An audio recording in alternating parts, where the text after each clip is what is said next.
बहुत समय पहले की बात है। एक राजा और रानी का एक ही सपना था, अपनी गोद में एक नन्ही सी जान को खिलाने का। वर्षों की प्रार्थनाओं के बाद उनके आंगन में खुशियों की किलकारियां गूंजी। एक सुंदर मासूम राजकुमारी का जन्म हुआ। उसकी कोमल मुस्कान ने जैसे पूरे राज्य को रोशन कर दिया हो। राजा रानी की खुशी का कोई ठिकाना न था।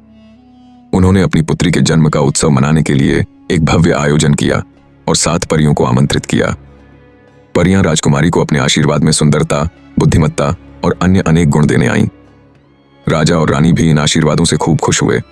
लेकिन उसी बीच एक बूढ़ी परी, जो कभी आमंत्रित नहीं की गई थी, क्रोधित होकर महल में आ गई। उसकी आंखों में गुस्सा और दर्द था, क्योंकि वह सालों से इस राज्य में एक अदृश्य सजा की तरह जी रही थी। उसने घृणित स्वर में कहा, तुमने मुझे नहीं बुलाया, तो अब मैं तुम्हारी बेटी को एक श्राप देती हूं।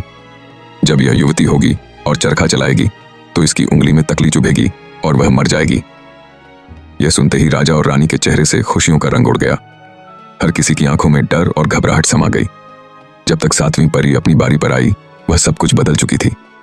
दयालु परी आगे बढ़ी और बोली, मैं इस श्राप को समाप्त तो नहीं कर सकती, लेकिन इसे बदल जरूर सकती हूँ। राजकुमारी मरने के बजाय 100 साल तक सो जाएगी, और जब कोई सच्चा प्रेमी उसे चूमेगा तब वह जागेगी और उसकी नींद टूट जाएगी।